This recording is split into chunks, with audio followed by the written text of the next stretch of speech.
And here's another look at that most recent image shared by Nick Castle. And again, I mean, no surprise that he's doing the breathing for the shape. That's been one of the coolest things in this trilogy, that Nick had a cameo in 2018, had a cameo filmed and unused, but thankfully included in the deleted scenes of Halloween Kills.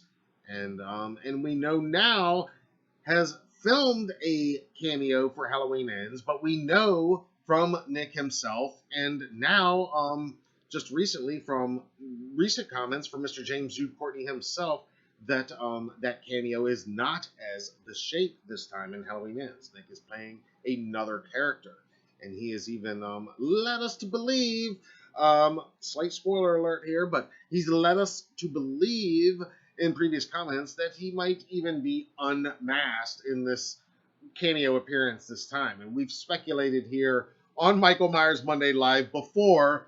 We've speculated on who Nick Castle might cameo as, and I've thrown in the hat that he should be the guy working at the hardware store where Michael gets his knives and his rope and maybe even his new mask or something like that, where Michael goes and gets some supplies at some point in the film, and Nick's the guy ringing him up, and maybe they have a moment where, again, they're not going to do that. I'm sure they're not going to do that, but I said that weeks ago just to throw my idea in there of what a cool Nick cameo would be. But you guys can chime in on what you think yours is. Now, last weekend, not this past weekend, but last weekend, our good friend James Jude Courtney was making a convention appearance himself.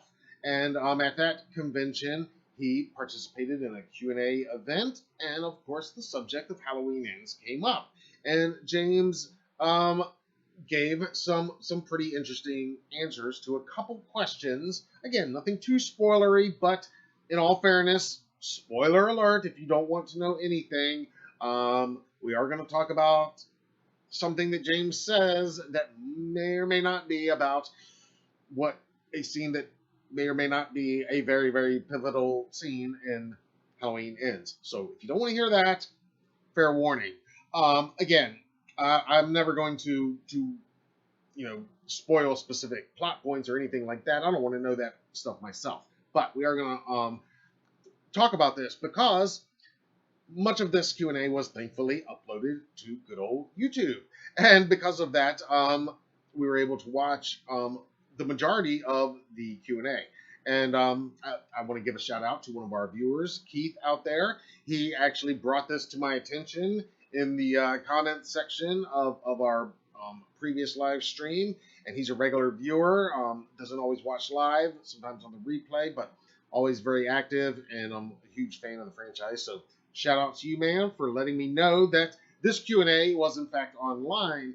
And anyway, I want to give also a shout out while we're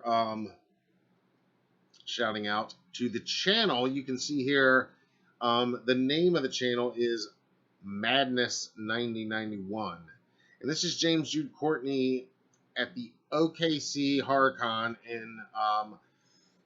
in Oklahoma just last weekend. I will include a link to that video in the description below, where you can you can go watch it at your leisure once we're done here. But for the time being, I've got the key points about Halloween Ends. So I'm going to tell you exactly what James said. First of all, when they asked which of the three David Gordon Green directed Michael Myers films is James Jude Courtney's favorite, his answer, and I'm paraphrasing here, but he essentially said that to him, they are not three movies, but one 5.5-hour movie with 3 acts. Whereas 2018 is Act 1, Kills is Act 2, and Ends is Act 3. So he doesn't have a favorite. That's the way he sees it, as one long film. Now, this is where it starts to get interesting. Okay. Discussing Halloween Ends, Mr. James Jude Courtney says, quote, "It's twisted. It's going to take us places that you wouldn't expect. It's been kept so secret. I was one of the only ones that had an unredacted script. Now, at this point, he goes on to talk about how certain cast members, the majority of the cast members, he says, were given redacted scripts, meaning certain sections of the scripts that most of the cast members received did not include all scenes or all dialogue. Very interesting.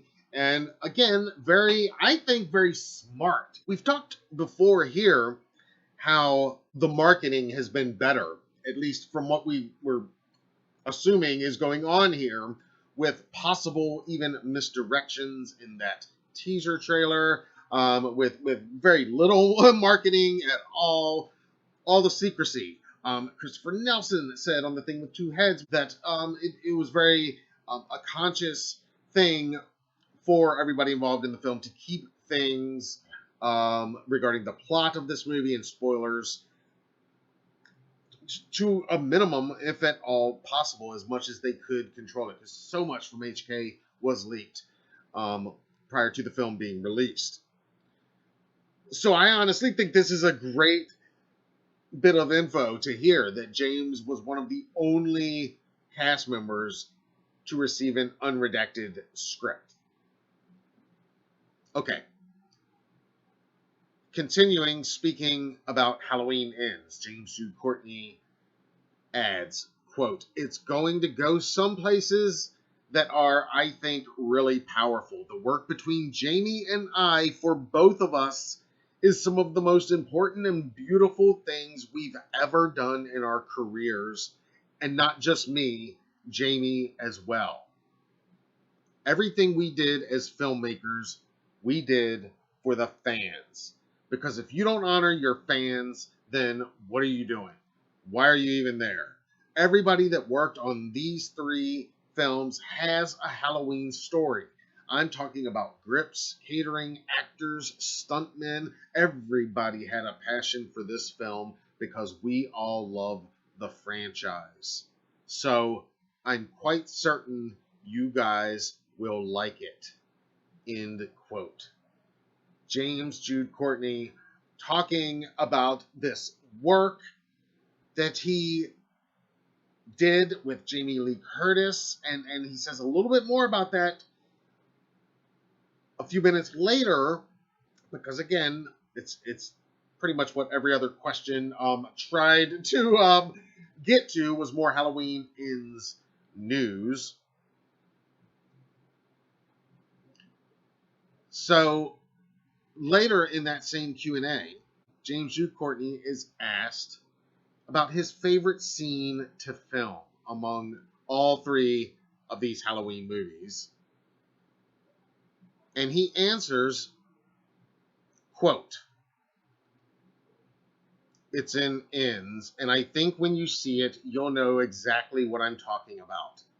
Jamie and I just talked about this the other day. It's so powerful that it still moves Jamie and I.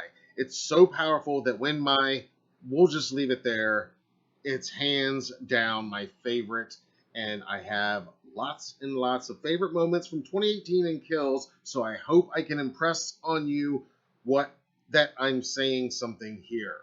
End quote. So again, talking about this work that he has done with Jamie Lee Curtis. Look,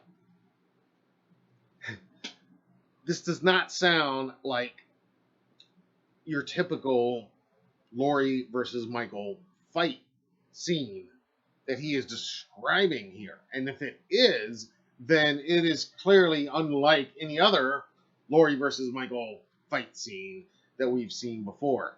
I don't know what he's describing in here. It's fascinating to hear. I mean, as always, I love some James Jude Courtney. We are huge fans and lucky enough to consider him a friend.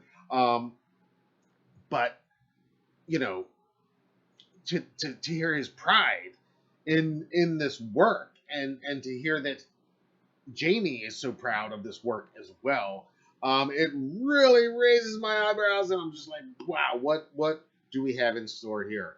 And also, guys, do you think Halloween Ends is going to be a little different than the other Halloween movies?